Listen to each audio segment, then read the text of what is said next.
महात्मा गण बाईगण तथा दूर दूर से आए हुए सभी भगवत भक्तों,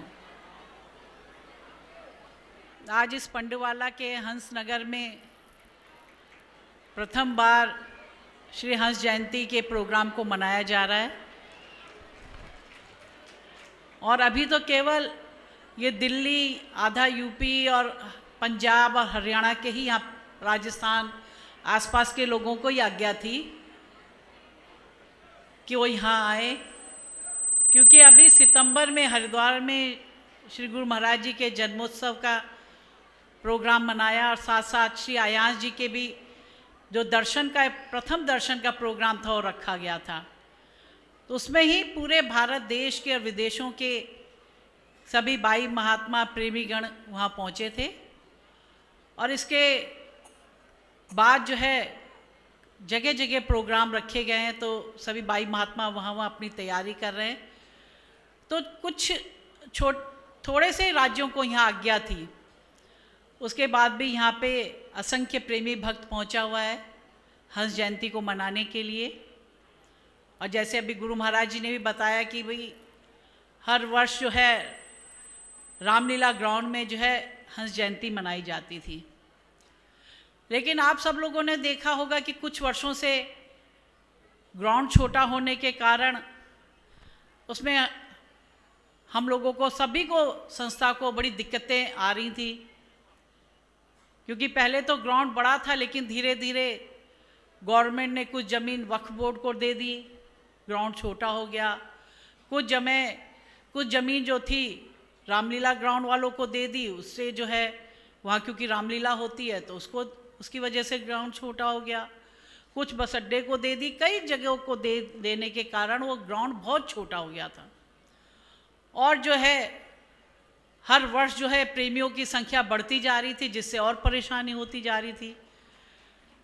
तो ये कई वर्षों से ये निर्णय लिया जा रहा था कि भाई अब ये ग्राउंड बहुत छोटा हो गया और हंस जयंती का प्रोग्राम अब हमें पंडुवाला में मनाना चाहिए, क्योंकि यहाँ पे आपने देखा कितनी बड़ी ज़मीन है, सारी सुविधाएं भी यहाँ पे है, हम लोगों का रहने का मकान भी है, कमरे भी हैं।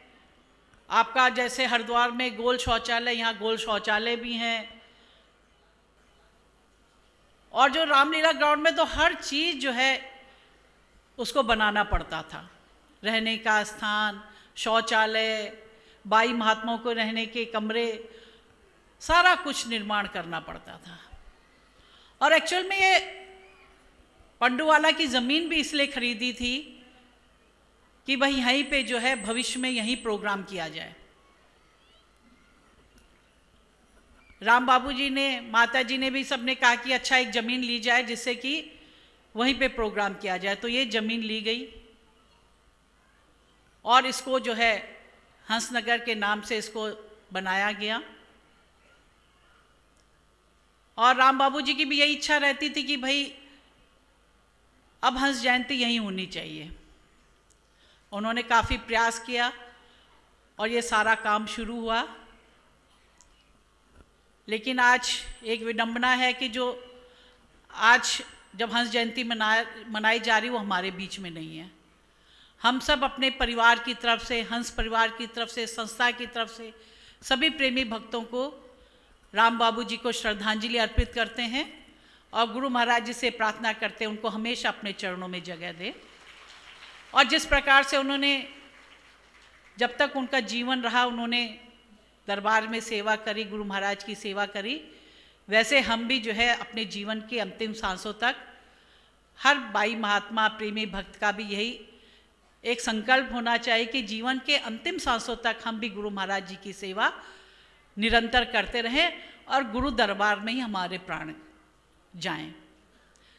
जिस प्रकार से एक लड़की का जब ब्याह होता है, गृहस्थी में रहते एक लड़की का ब्याह होता है, तो उस लड़की की भी एक यही इच्छा होती है कि भाई जिस परिवार में मैं जा रही हूँ, जिस ससुराल में मैं जा रही हूँ, मेरे अंतिम श्वास भी उसी ससुराल में ही निकले।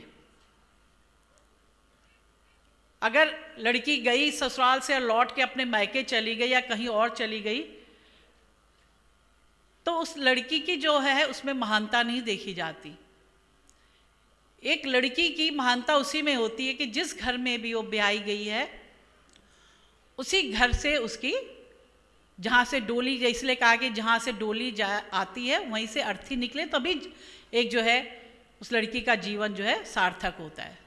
तो ऐसे ही जो है एक भक्त का जीवन भी तभी सार्थक होता है कि जब वो गुरु दरबार में आता है, और जब आए तो उसकी अंतिम सांस भी गुरु दरबार में ही निकले और यहीं से उसकी अर्थी जाए। तो राम बाबू जी का भी शरीर यहीं पूरा हुआ, लेकिन जब हमने कहा नहीं, उनको जो है हरिद्वार ले जाइए, हरिद्वार में जो है उनका अंतिम संस्कार करें, जहाँ पे कि हमारे और जो बाई महात्मा जी होते हैं सबका वहीं पे जो है जाके किया जाता है, तो वहाँ पे किया। तो इसी तरह से हमारे भी यही संकल्प लेके जाएं कि हम भी जीवन के अंतिम सांस तक गुरु दरबार की सेवा करें, गुरु महाराज की सेवा करें। और अब तो देखो हम हंस जयंती मना रहे हैं, कितने वर्ष हो गए। तो हंस जयंती जो है, जयंती महान पुरुषों की मना ही इसलिए जाती है कि हम जो जयंती मनाएं तो उनके जो है उनके जीवन से हम शिक्षा लें। उन्होंने अपने जीवन में क्या किया, उनके क्या आदर्श थे, उनके क्या सिद्धांत थे, उनके जीवन का क्या मूल्य था, वो सारे सिद्धांत जीवन को जो है मूल्यों को हम भी अपने जीवन में अपनाएं।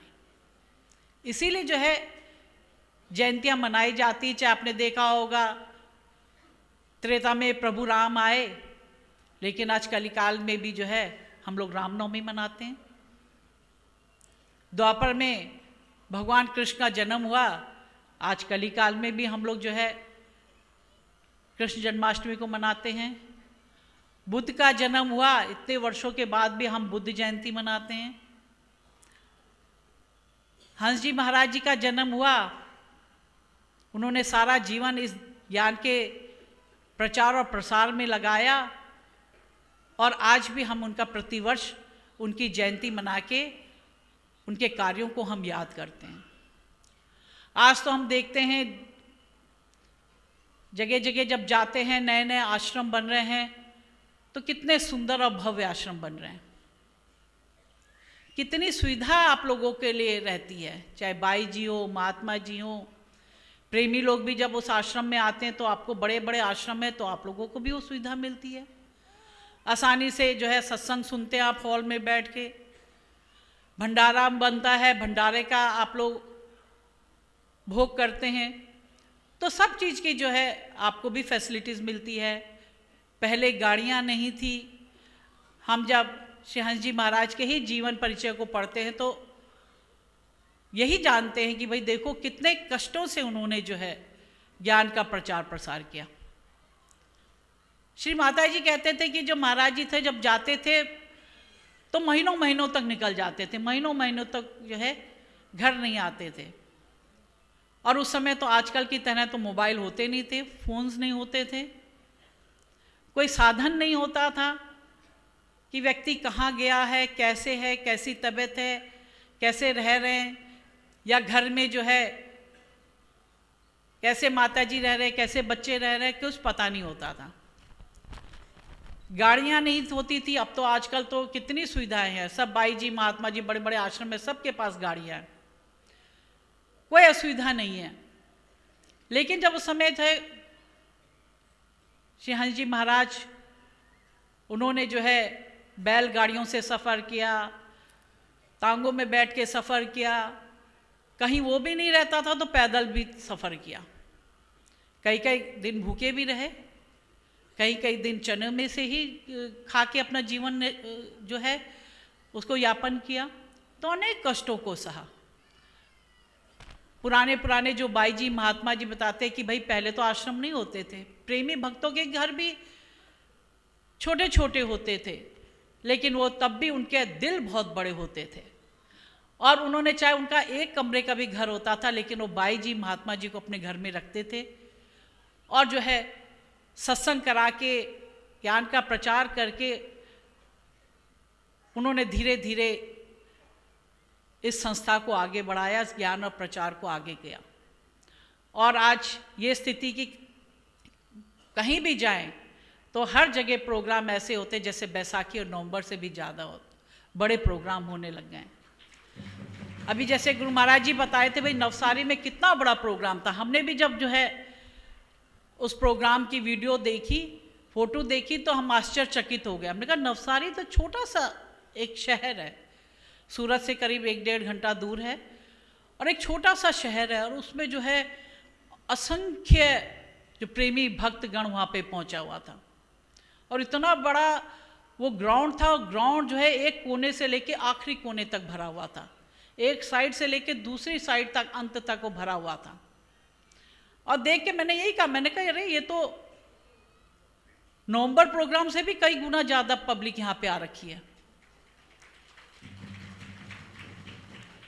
अभी उससे पहले कुल्लू में प्रोग्राम था, कुल्लू का आश्रम का उद्घाटन हुआ, बहुत सुंदर वहाँ आश्रम बना है। महाराज जी ने विशेष ध्यान रख के उसको बहुत सुंदर उसको सजाया और बहुत सुंदर वहाँ आश्रम हुआ बना। वहाँ पे भी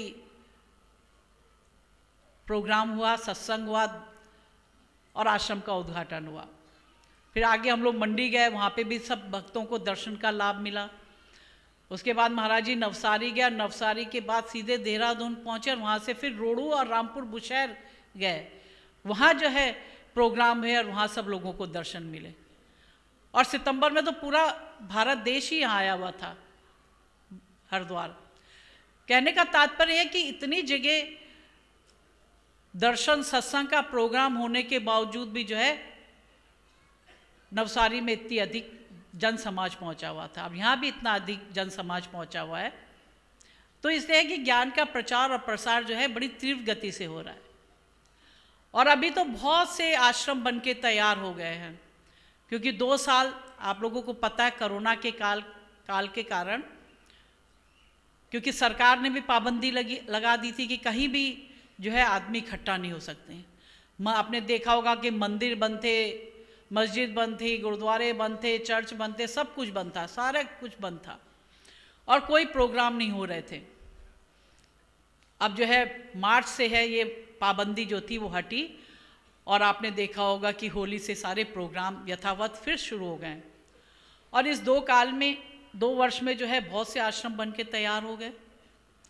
और अभी जो है उसके बाद मार्च के बाद तो इतनी गर्मी हो जाती, बैसाखी के बाद तो कहीं प्रोग्राम नहीं दे। लेकिन अब मौसम जैसे जैसे ठंड आ रही है, अच्छा मौसम हो रहा है, तो अब सब जगह प्रोग्रामों की एक जो है बौछार वो शुरू हो गई है, प्रोग्रामों की झड़ी शुरू हो गई है। अभी जो है प्रोग्राम दिए जाएंगे। अभी आपका पठानकोट में बन के तैयार है, वहाँ भी प्रोग्राम दिया जाएगा, जैसलमेर में दिया जाएगा, जोधपुर में भी बन गया लेकिन राजस्थान का एक ही प्रोग्राम दिया जाएगा, फिर जोधपुर का नंबर उसके बाद आएगा। ऐसे जो है जौनपुर में भी, यूपी में जौनपुर में भी आश्रम तैयार है, वहाँ पे भी जो है हम लोग वहाँ पे भी प्रोग्राम देने जा रहे हैं। तो नंगल में प्रोग्राम बना है, अभी तो प्रोग्राम हो गया है हिमाचल में, तो अगले वर्ष उसका भी नंबर आएगा। ऐसे बहुत से आश्रम बन के तैयार हो गए हैं, तो जो है उनका जो है उनको दिया जाएगा। और कितने आश्रम जो ऐसे हैं वो जो है कहीं 80%, कहीं 90% तैयार हो गए हैं। जैसे इलाहाबाद का भी आश्रम बनने वाला है और खुजराहो का आश्रम बनने वाला है, और भी जगह जगह मध्य प्रदेश में आश्रम बन रहे हैं। तो वहाँ भी है जो जब तक हम इन प्रोग्रामों को देंगे तब तो वो प्रोग्राम तैयार हो जाएंगे। और इसके बाद तो आपको पता ही है कि जैसे कि प्रतिवर्ष कलकत्ता, आसाम और सिलीगुड़ी में प्रोग्राम होता है, तो वो प्रोग्राम भी तय कर दिए गए, वहाँ पे भी प्रोग्राम हो रहे हैं। तो जगह जगह जो है प्रोग्राम हो रहे हैं, और जिससे आप लोगों को जो आप लोगों का रूटीन था वो रूटीन वापस आ गया, कि जिसका जो क्षेत्र पास पड़ता है वो प्रेमी भक्त बाई महात्मा वहाँ पहुँच जाते हैं। तो आप लोगों को भी जहाँ जहाँ महात्मा जी अनाउंसमेंट कर देंगे, जहाँ आगे प्रोग्राम निश्चित हो गए हैं वो डेट आप लोगों को बता दी जाएगी। जिस जिसका क्षेत्र जहाँ जहाँ पास पड़ेगा वहाँ पे प्रोग्राम होंगे। तो कहने का तात्पर्य यह है कि बाई जी, महात्मा जी, प्रेमी भक्त सब जब लोग मिलके प्रयास कर रहे हैं तो ये ज्ञान का प्रचार दिन दूना रात चौगनी, इसमें बढ़ोतरी ही बढ़ोतरी हो रही है। आश्रमों का निर्माण होता जा रहा है, आश्रम में बढ़ोतरी हो रही है, प्रेमी भक्तों में बढ़ोतरी हो रही है, सब लोग जो है हो रही है। तो ये सब किसका प्रयास है कि हम जो है सच्चे मन से, शुद्ध मन वचन कर्म से हम अपने गुरु महाराज जी की सेवा कर रहे हैं। हमारी जो है लौ जो है वो हमेशा गुरु महाराज जी के चरणों में लगी रहनी चाहिए। हमेशा हमारा ध्यान जो है अपने गुरु महाराज जी के चरणों में हमेशा लगा रहना चाहिए।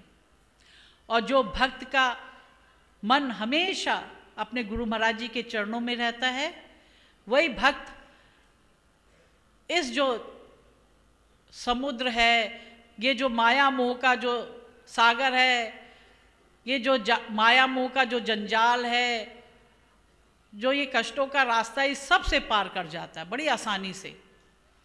और जो हमारा परम ध्येय है, उस परम परमात्मा को पाना, उसके पद, उसके जो है धाम को पाना, उस धाम को वो भक्त बड़ी आसानी से पा जाता है। लेकिन हमारे मन में संशय है, हमारे मन में भ्रम है, हमारे मन में कोई दोष है, हमारे मन में कोई कटुता है, तो वो जीव क्या होता है, वो भक्त क्या होता है, अपने परम धाम को नहीं प्राप्त कर सकता। इसलिए जो है हमेशा अपने मन को, चाहे हम कुछ भी कर रहे हैं, इस संसार में रह रहे, लेकिन हम अपने मन को हमेशा गुरु महाराज जी के चरणों में ही अर्पण करें। और जब हमारा मन हमेशा गुरु महाराज जी के चरणों में रहेगा, तो हम बड़ी आसानी से इस जीवन को, अपने जीवन को पार पा सकते हैं। अगर हमारा मन इधर उधर भटक गया, माया में, मोह में, अभिमान में, क्रोध में, तो हम अपने जीवन के लक्ष्य को प्राप्त नहीं कर सकते। जिस प्रकार से आपने देखा होगा कि अगर हम जो बच्चे आर्मी में जाते हैं, तो आप देखो उसको जब टारगेट दिया जाता है और उसको कहा जाता है कि भाई कैसे तुमने गोली चलानी, कैसे जो है सर्कल है उसके बीच का जो बिंदु है उसमें जो है गोली चलानी है, तो सैनिक क्या करता, बड़ा ध्यान से, बड़ी एकाग्रता से जब अपनी रिवॉल्वर को चलाएगा या अपनी बंदूक को चलाएगा, तो उसका निशाना सीधे लगेगा, टारगेट पे लगेगा।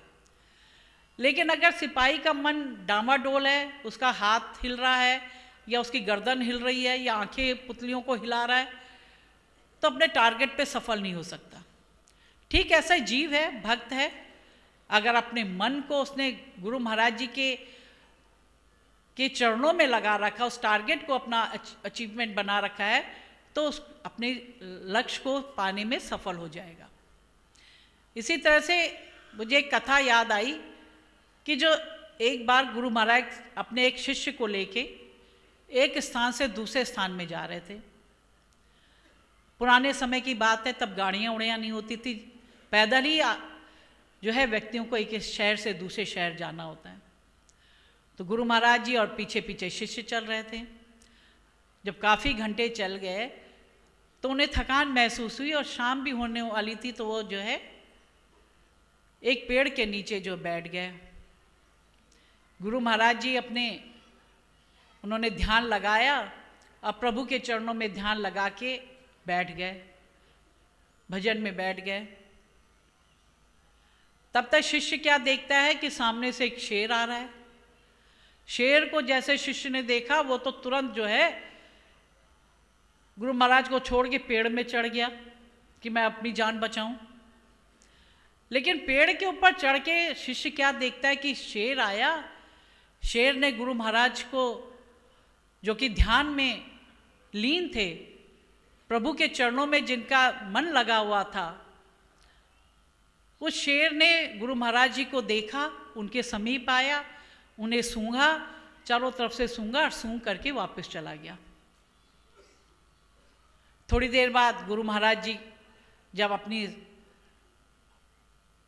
समाधि से उठे तो उन्होंने कहा कि अपने शिष्य को बुलाया कि भाई कहाँ हो तुम। तो शिष्य जो ऊपर पेड़ से कूद के आया, तो कहा तुम कहाँ थे। कहने लगे कि गुरु महाराज मैं तो जो शेर आया, मैं तो उसके डर से पेड़ के ऊपर चढ़ के बैठ गया। उसने कहा चलो अब आगे का सफ़र तय करना है, अब आगे चलते हैं। गुरु महाराज चलने लगे, पीछे पीछे शिष्य भी चलने लग गया, क्योंकि जंगल था। जंगल में सभी तरह के कीड़े मकोड़े भी रहते हैं। तो थोड़ी देर में शिष्य ने क्या देखा कि एक मच्छर ने गुरु महाराज जी को काट लिया। और जैसे ही मच्छर ने गुरु महाराज को काटा तो गुरु महाराज जी हाय हाय कह के एकदम से उनके मुंह से हाय निकली और वो खुजली करने लग गए।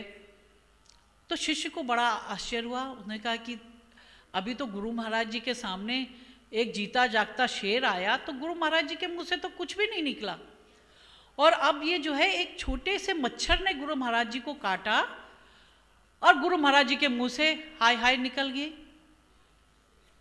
पहले तो शिष्य सोचता रहा, उसको तो जब समझ में नहीं आया तो उसने गुरु जी से कहा, गुरु जी मेरे मन में एक संशय है, मेरे मन में एक बात है, आपकी आज्ञा हो तो मैं आपसे एक बात पूछना चाहते। गुरु महाराज कहते पूछो। तो शिष्य कहता है, गुरु महाराज जब आप पेड़ के नीचे ध्यान में बैठे हुए थे तो एक शेर आया और शेर आपके समीप आया और शेर ने आपको चारों तरफ से सूंघा भी, लेकिन आप जो है आपके मुंह से कोई भी आवाज़ नहीं निकली, अपना भयभीत हुए, ना डरे, ना कोई आवाज़ निकली। लेकिन अब जो है मैंने देखा, अब एक छोटे से मच्छर ने आपको काटा और आपके मुंह से इतनी आवाज़ निकल गई। तब गुरु महाराज जी अब कहते, वत्स जिस समय मैं पेड़ के नीचे ध्यान में बैठा था तो मैं अपने प्रभु परमात्मा के चरणों में था, उनके समीप था, और जब उनके समीप था तो मुझे किसी प्रकार की चिंता करने की बात नहीं थी। लेकिन अब जब मैं जंगल में जा रहा हूँ और जब मुझे मच्छर ने काटा तो तुम मेरे साथ था, इसलिए जो एक मच्छर के काटने से भी मेरे मुंह से हाय निकल गई। तो ये होता है कि अगर हम अपने प्रभु के चरणों में, गुरु महाराज जी के चरणों में अगर शुद्ध मन से, वचन से, कर्म से अगर अपने मन को लगा के रखेंगे, तो जैसे कि गुरु महाराज के सामने जीता जागता शेर आया, वो भी उसे सूख के चला गया। ऐसे हमारे जीवन में भी अनेक कठिनाइयाँ आती हैं, लेकिन उन कठिनाइयों का प्रभाव, उन कष्टों का प्रभाव, उन दुखों का प्रभाव हमारे जीवन में नहीं पड़ पाता।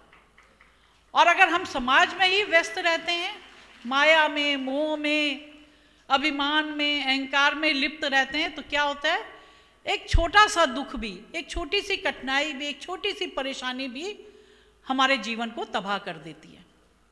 इसलिए निरंतर अपने जीवन को अगर आपने सुरक्षित रखना है, अपने जीवन को, ध्येय को प्राप्त करना है, उस परम धाम को प्राप्त करना है, तो निरंतर गुरु महाराज के चरणों में अपने मन को लगा के रखें।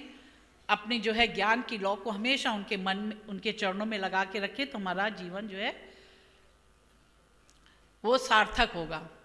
और जीवन तभी सार्थक होगा कि जब हमारे अंदर अभिमान, अहंकार ना हो।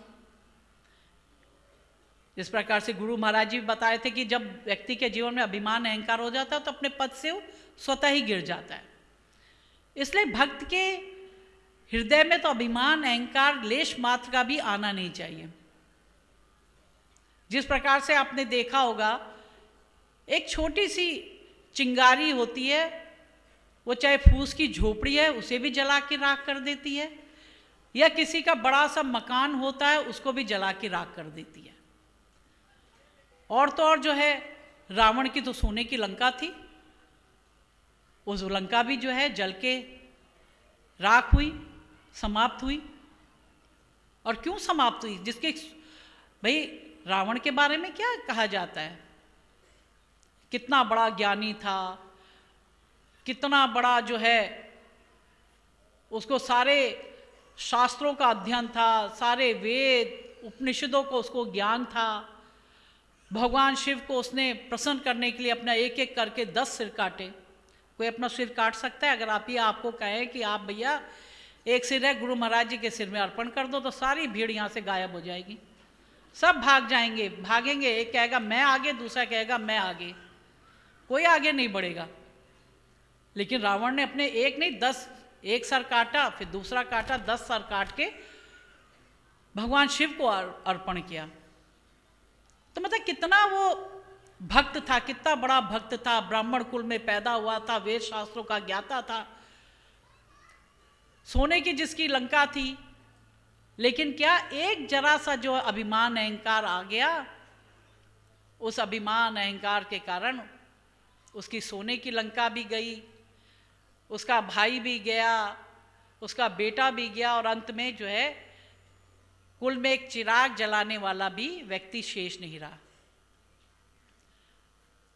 उसकी पत्नी मंदोदरी बहुत समझाती थी कि क्यों आप भगवान राम से बैर कर रहे हैं, क्यों आपने माता सीता को जो है अपहरण किया, आप उनको बड़े सम्मान के साथ वापस कर दीजिए। लेकिन जो है रावण को इतना अभिमान अहंकार था, उसने कहा कि ये राम, वो तो सोचे राम क्या है, राम और लक्ष्मण है क्या, छोटे से नौजवान युवक हैं, मैं तो इनको अभी मसल के ख़त्म कर दूंगा, मेरे पास तो इतने इतने बड़े बड़े शस्त्र हैं, सब कुछ है, और मैं तो इनको समाप्त कर दूंगा। तो इतना अभिमान अहंकार के कारण जो है आज उनका कोई भी जो है कुल में जब नाम लेने वाला नहीं बचता है। तो यही जो है जब आदमी के अंदर अभिमान अहंकार आता है, छोटी से भी उसकी जो लौ जो है उसके जब हृदय के अंदर जाती है तो उसके सारे जीवन को वो नष्ट कर देती है। अभी पिछले महीने थे हम लोग जो है बनारस गए थे, काशी विश्वनाथ, क्योंकि वहाँ पे जो वहाँ का भी आश्रम छोटा पड़ गया था, वहाँ भी हम लोग ने एक दूसरी जगह ली थी, लेकिन अभी देखी नहीं थी। तो हम लोग ने, क्योंकि बनारस में हमको किसी ने बताया था कि भाई अगर बनारस के 3 जो है प्रोग्राम जो होते हैं वहाँ पे होते हैं वो बड़े अच्छे होते हैं, उनको देखना चाहिए। एक होती देव दिवाली, जिस दिन जो है सारे घाट, बनारस के सारे घाट लाखों लाखों दीपक से जलाए जाते हैं, और वहाँ जो आरती होती है वो देखने लायक होती है।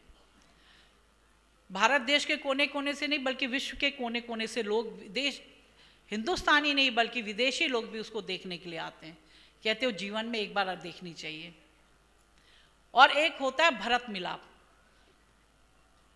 जब रामलीला में जब भरत मिलाप का जो दिन होता है वो उस दिन जो है कैसे वो भरत मिलाप होता है वो देखना चाहिए। और एक तीसरा होता है कि जब भगवान राम जो है रावण पे का वध करके लंका पे विजय प्राप्त करके वापस अयोध्या आते हैं, तो उनके साथ नल, नील, सुग्रीव, जामन सभी लोग, अंगद सभी उनके साथ वापस आते हैं, अयोध्या आते हैं। और जब कुछ दिन रहने के बाद भगवान राम कहते हैं कि नहीं, अब आप लोग अपने अपने स्थानों में जाओ। जैसे आपके घर में मेहमान आते हैं, शादी ब्याह होता है, कोई फंक्शन होता है तो लोग आते हैं, लेकिन जब कुछ दिन के बाद जब फंक्शन समाप्त हो जाता है तब भाई कहते हैं आप सब मेहमान भी अपने अपने घर वापस चले जाते हैं।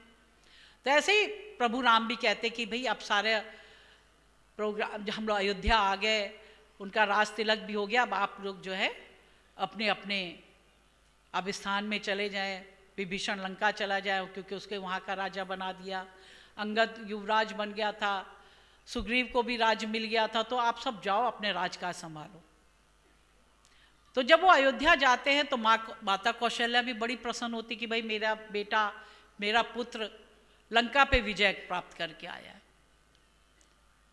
तो कौशल्या जब उनका स्वागत करती है और स्वागत करके कहती, प्रभु राम से कहते, बेटा आज मैं बहुत खुश हूँ कि तुम जो है लंका पर विजय प्राप्त करके आए हो, तुम रावण का वध करके आए हो। तो भगवान राम बड़े प्यार से कहते कि माता, मैंने रावण का वध नहीं किया, बल्कि जो रावण के अहंकार ने रावण का वध किया है। तो ये अहंकार ने जो है रावण जैसे एक राजा का, बलशाली पराक्रमी राजा का, जिसके पास धन दौलत, किसी भी चीज़ की, शस्त्रों की, किसी भी चीज़ की कमी नहीं थी, उसका भी जो है अंत हुआ, नाश हुआ। अब प्रभु राम भी यही कहते हैं कि उसके अहंकार ने उसको मारा। तो अहंकार, अभिमान वो ऐसी चीज है कि जो चाहे देखो आदमी कितना चाहे वो बलशाली था, पराक्रमी था, ज्ञानी भी था, सब कुछ था, लेकिन एक अभिमान अहंकार के कारण उसका पतन हुआ। तो ऐसे ही रावण तो पास कितनी बुद्धि थी, लेकिन आज आप लोग सोचे कहें कि ना भाई रावण के समान आपके पास बुद्धि भी नहीं है, रावण के समान आपके पास बल भी नहीं है, रावण के समान आपके पास सोने की लंका भी नहीं है, रावण के समान आपने अभी अपने सरों का जो है प्रभु शिव को प्रसन्न करने के लिए सर भी नहीं काटे। सब कुछ न होने पे अगर आपके अंदर, अपने अंदर अभिमान अहंकार को रोपित करोगे तो आपकी क्या दशा होगी, इस बात को सोचो। आपका अंत क्या होगा, इस बात पे विचार करो। तो इसलिए है, कोई भी जो है अभिमान, अहंकार, लोभ, माया, मोह, इन सबको अपने अंदर घुसने ही मत दो। और अगर किसने घुसने दिया तो फिर वही अंत होता है जैसे रावण का अंत हुआ। इसलिए जो है हम लोग जो बहुत समय के बाद जो ये हनुमान जयंती को मना रहे हैं, कोरोना के काल के बाद, तो यहाँ पे आए हैं, तो यहाँ पे सब लोग हम लोग संकल्प लेके जाएंगे कि हम सब लोग गुरु महाराज जी की निरंतर सेवा करें, निरंतर उनकी भक्ति करें, ज्ञान का प्रचार करें, प्रसार करें, दरबार के जितने बाई महात्मा हैं उनको पूरा सहयोग दें। देखिए बहुत बड़े बड़े आश्रम बन रहे हैं, अगर बाई जी बेचारी उन आश्रमों की सफाई करने में लग जाएगी तो सुबह से रात हो जाएगी, तो फिर आपको सत्संग कब सुनाएगी, आपके घरों में कब जाएगी? आप बुलाओगे सत्संग करने के लिए तो बाई जी कहेगी भैया अभी तो हमारे आश्रम की सफाई नहीं हुई, हम कहाँ से आएँ? तो जो है आश्रम की देखभाल करना, आश्रम की सफाई करना प्रेमियों का कर्तव्य है। ये गुरु महाराज जी ने जो आश्रम बनाए आप लोगों के लिए बनाए हैं, आप लोगों की पीढ़ी के लिए बनाए हैं, आप लोगों के बच्चों के भविष्य के लिए बनाए हैं। आज हम समाज में देख रहे हैं नौजवान पीढ़ी कहाँ जा रही है, इसका कोई अंत नहीं है। आज जो बुराइयां इतनी समाज में फैलती जा रही हैं, इसका कोई अंत नहीं है। पहले तो लोगों के अंदर इतनी शर्म भी होती थी कि कोई गलत काम करता था तो छुप के करता था। अगर कोई शराब पी रहा है तो अपने माता पिता से छुप के कहीं पी रहा है, कोई बीड़ी सिगरेट पी रहा है छुप के कर रहा है, कोई गलत काम कर रहा है छुप के कर रहा है। लेकिन आज हम देख रहे हैं कि समाज में नौजवानों को कोई शर्म हया नहीं रह गई है। नौजवान भी वैसे हो गए, उनके माता पिता भी वैसे ही हो गए हैं। आज बड़ा फक्र महसूस करते हैं कि बाप बेटे अगर साथ में बैठ के शराब पी रहे हैं तो उसमें बड़ा फक्र महसूस होता है कि अरे हम तो इतने मॉडर्न हैं कि हम तो बाप बेटे साथ मिलके शराब पीते हैं, साथ बैठ के स्मोक करते हैं, साथ बैठ के हम पार्टियों में जा रहे हैं, नाच गानों में जा रहे हैं, सब कुछ कर रहे हैं। तो जब हम ही गलत रास्ते पे चल रहे, गलत रास्ता दिखा रहे हैं, तो हमारे बच्चे को भी तो वही संस्कार होंगे। अगर पिता शराब पी रहा है तो कैसे अपने बेटे को कहेगा कि बेटा तू शराब मत पी, क्योंकि वो खुद शराब पी रहा है। कैसे वो कहेगा कि गलत रास्ते पे मत चल, क्योंकि वो खुद ही गलत रास्ते पे चल रहा है। इसलिए किसी को उपदेश देने से पहले हमें खुद जो है पहले अपने जीवन के अंदर वो सब चीज़ों को, नेगेटिविटी को अपने अंदर नहीं लानी चाहिए, बुराइयों को अपने अंदर ना लाएं, तभी हम दूसरे को जो है अच्छा संदेश दे सकते हैं। तभी तो एक बार गांधी जी के पास एक जो है महिला आई और कहने लगी, गांधी जी से कहने लगी बापू बापू मेरा बेटा जो है बहुत जो है मीठा खाता है, बिना मीठे के रह नहीं पाता है, इसको आप बताइए कि ये मीठा ना खाए। बापूजी कहते हैं आप हफ्ते भर बाद आना, मैं तब आपके बेटे को समझाऊंगी। हफ्ते भर बाद जो है महिला आई, फिर बापू के सामने आई कि बापू आपने कहा था हफ्ते भर बाद आना, मैं अपने बेटे को ले आई। तो गांधी जी कहते हैं हाँ बेटा देखो मीठा मत ज़्यादा खाओ, मीठा ज़्यादा खाओगे जैसे हम लोग सब बच्चों को कहते हैं दांत में कीड़े लग जाएंगे, दांत तुम्हारे टूट जाएंगे। आजकल कहा जाता भाई ज़्यादा मीठा ना खाओ, डायबिटीज़ हो जाएगी, मोटे हो जाओगे। तो ऐसे करके तो उस महिला को बड़ा आश्चर्य हुआ, कहने लगी गांधी जी ये तो एक साधारण सी बात आपने बता दी, तो हमको भी सबको पता है कि मीठे खाने से दांत खराब हो जाएंगे, डायबिटीज़ हो जाएगी। तो ये बात तो आप हफ्ते भर पहले भी मेरे बेटे को कह सकते थे, आपने हफ्ते भर बाद क्यों बुलाया? तब गांधी जी उस महिला से कहते हैं कि देखो बहन, ऐसा था कि मुझे भी मीठा बहुत पसंद था, मैं भी बहुत मीठा खाता था। जब तुमने अपने बेटे की बात कही कि इसको मना करो, तो मैंने अपने मन में विचार किया कि जब मैं खुद ही बहुत मीठा खाता हूँ तो मैं किस मुँह से तुम्हारे बच्चे को कहूँ कि तुम मीठा मत खाओ। तो मैंने ये निर्णय किया कि मैं एक हफ्ते तक अपने आप को तैयार करूँगा कि मैं मीठा ना खाऊं, और जब मैं मीठा नहीं खाऊंगा तब मेरे को हक है कि मैं तुम्हारे बेटे को कह सकूं कि तुम मीठा मत खाओ। तो ये सब बातें हमें अपने आप से शुरू करनी है। आज हम कहते हैं कि अरे समाज में इतनी बुराई हो गई है, समाज ऐसा हो गया, समाज तो, लेकिन समाज बनाया किसने? समाज हम सब मानव ने बनाया है। हम सब जो समाज में रह रहे हैं, जितने पुरुष हैं, महिलाएं हैं, नौजवान हैं, बुजुर्ग हैं, हम सब ने ये समाज बनाया है। और जब हम अच्छा समाज बनाएंगे तो हमारे बच्चों के अंदर भी अच्छे संस्कार पैदा होंगे। एक हम अच्छे जो है देश की नींव को हम रख रहे हैं। तो गुरु महाराज जी भी आश्रम इसलिए बनाते हैं कि उसमें आप लोग आएंगे, आपके बच्चे आएंगे, और आपके बच्चे, क्योंकि जो बच्चे के बचपन में आप जो संस्कार डालेंगे वही बच्चों के मन में वो संस्कार रोपित होंगे। जैसे कि एक पेड़ जब छोटा होता है, अगर टेढ़ा होता है तो माली उसमें तुरंत एक डंडी लगाएगा, सुतली से बांध देगा कि पेड़ जो है टेढ़ा मेढ़ा ना जाए, सीधा जाए। और जो माली होशियार होता है वो ऐसा करता है, और वो जब देखते हैं आप उसके सारे पेड़ सीधे होंगे। लेकिन जो माली होशियार नहीं होगा, आलसी होगा, तो क्या करेगा, कहेगा अरे मैं कल करूँगा, कल करूँगा, परसों करूँगा, करते करते वो क्या होगा, देखेंगे वो जो पेड़ जो बड़ा हो जाएगा तो टेढ़ा टेढ़ा होगा। और आप जब फिर माली कहे कि मैं इसे सीधा कर दूं, चाहे कितनी मोटी रस्सी ले आए, चाहे कितना मोटा बल्ली बांस ले आए, और कितनी भी कोशिश करे, प्रयास करे, लेकिन वो उस पेड़ को जब उसका तना मोटा हो गया, बड़ा हो गया, तो उसको सीधा नहीं कर सकता। यही बात हम अपने बच्चों पे भी डालें, संस्कार दें।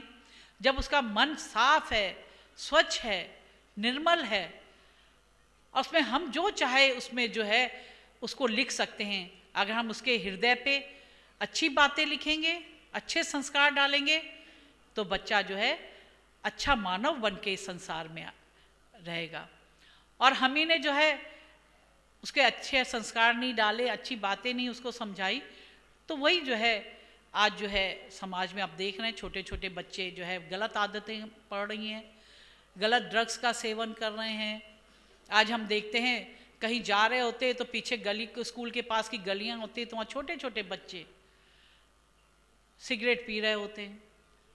आज जो है स्कूलों में सबसे ज़्यादा अगर खतरा है तो वह है ड्रग्स का खतरा हो रखा। तो ये सारी बातें से हम तभी बचे रहेंगे कि जब हम अपने बच्चों को दरबार में निरंतर लाएंगे। जो माताएं बहनें, जो पिता बचपन से अपने बच्चों को लाते, तो आपने देखा होगा बाल सभा होती है, या आप सिलीगुड़ी गए होंगे, अब देखो छोटे छोटे 2.5-2.5 साल के बच्चे, 3-3 साल के बच्चे कितने सुंदर सुंदर भजन गाते हैं, कितने सुंदर सुंदर नाटक करते हैं। तो कैसे करते हैं? क्योंकि उनके अंदर वो संस्कार पड़े हुए, बचपन से आ रहे हैं, बचपन से वो देख रहे हैं, तो बच्चा वही करने की कोशिश करता है। तो हम लोग जो है जब दरबार में आएंगे, निरंतर बच्चों को लाएंगे, साधु संतों का उनका संग मिलेगा, सत्संग का श्रवण करेंगे, रोज गुरु महाराज जी की आरती करेंगे, तो वही उनका भी नियम बन जाएगा। और जब उनके अंदर अच्छे संस्कार पैदा हो जाएंगे तो बुराइयां उनके अंदर प्रवेश नहीं कर पाती। तो इसीलिए जो है आप सब लोग जहाँ जहाँ भी आश्रम बन रहे हैं, उन आश्रमों में बनाने में पूर्ण रूप से अपना सहयोग दें, और जो है बाई महात्माओं का साथ दें। आश्रमों का निर्माण जल्दी करें, जिससे कि जैसे जैसे जल्दी निर्माण होगा तो उद्घाटन के लिए तो गुरु महाराज जी को फिर आपके पास आना ही होगा। उद्घाटन करने के लिए तो गुरु महाराज जी आते ही हैं, तो आप लोगों का ये मौका मिलेगा। तो जहाँ जहाँ आश्रम निर्माण होंगे हम लोग आपको डेट दे देंगे, आप लोग वहाँ जाके अपनी तैयारियाँ शुरू कर दीजिए। क्योंकि आप देखिए ऐसा समय नहीं है कि 6 महीने पहले या 3 महीने पहले जो है आपको समय दे दिया जाए, पहले की तरह समय नहीं है। क्योंकि गुरु महाराज जी देखिए इतने व्यस्त रहते हैं कि वो एक दिन आज कहाँ है, कल कहाँ है, परसों कहाँ, कुछ पता नहीं रहता। तो अगर आप कहो कि बाई जी महात्मा जी के हमें 3 महीने पहले डेट मिल जाए, 6 महीने पहले डेट मिल जाए, तो संभव नहीं है। अब आपको हमेशा तैयारी रखनी है। आपके पास फ़ोन आ जाएगा कि इस दिन आपको डेट आपका मिल गया, देंगे हम आपको 15-20 दिन, 1 महीना उसका समय देंगे। लेकिन आपको 3 महीने 6 महीने वो समय नहीं मिलने वाला। आप तैयारी रखिए, महीने भर का समय हम आपको ज़रूर देंगे तैयारी करने का। आप तैयारी रखिए और आप लोगों के यहाँ जो है प्रोग्राम दिए जाएंगे। सब लोग यहाँ पे दरबार का साहित्य आ रखा है, दरबार की दवाइयाँ आ रखी हैं, बहुत सुंदर सुंदर फोटोज़ बनी हुई हैं, पूरे परिवार की, वो सब आप लोग अपने साथ ले जाइए। और जो है समय रहता है तो किताब का अध्ययन करिए। टेप जो होती आते आजकल तो महाराज जी ने देखो, अब तो वो टेपों का भी ज़माना नहीं रह गया, वीडियो अब तो सब मोबाइल है, मोबाइल का ज़माना, सब मोबाइल में देखते रहते हैं। तो ऐसे जितने प्रेमी हैं, जो बुज़ुर्ग हैं, जो कोई बीमारी के कारण नहीं आ सकते, तो आस्था चैनल में, नेपाली वन चैनल में आप लोगों के लिए गुरु महाराज जी ने कितनी सुंदर व्यवस्था कर रखी है कि वहाँ पे जो सत्संग का समय आप घर बैठे बैठे, जो बुज़ुर्ग है, वृद्ध है और बीमार हैं, अपने पलंग में बैठ बैठ के गुरु महाराज जी के दर्शन और सत्संग को सुन सकता है। लेकिन ये मत सोचना कि महाराज जी ने व्यवस्था कर दी तो अब हम प्रोग्राम में जाए नहीं, या जो है दरबार में जो सत्संग होता है वहाँ जाए नहीं। वो तो उनके लिए है जो असहाय हो गए हैं, जो आ नहीं सकते, ये उनके लिए है। क्योंकि हम टीवी में तो हमें बहुत बड़ा एक साधन तो मिल गया, लेकिन अगर आप जो है जो सच्चा सुख, सच्चा शांति, जो सच्चे देखने को मिलता है, जो आमने सामने रूबरू होने में मिलता है, वो टीवी में थोड़ा उतना आनंद मिल पाता है। ऐसा ही होता तो हम भी तो टीवी में व्यंजन देख के 36 प्रकार के व्यंजन खा लेते, फिर घर में माताओं को क्यों खाना बनाना पड़ता, बनाए ना खाना। वो तो कहेंगे भैया, पति कहेगा खाना दो तो कहेंगे देख लो टीवी में, ये फोटो में देख लो, मैगजीन में बहुत सुंदर सुंदर खाने आते हैं, बहुत सुंदर सुंदर रेसिपी आती, कैसे गुलाब जामुन बनाना है, कैसे रसगुल्ला बनाना है, कैसे खीर बनानी है, कैसे कोफ्ते बनाने हैं, कैसे पनीर बनाना है, सब आता है। आप रोज एक 4 डिश दे देना, लोग खाओ, तो सब क्या कहेंगे, अरे भाई इससे तो ना पेट भरेगा। फोटो देखने से पेट भर जाता तो फिर क्यों इतना सारा जो है जंजाल जो आदमी ने बुना हुआ वो क्यों बुनता।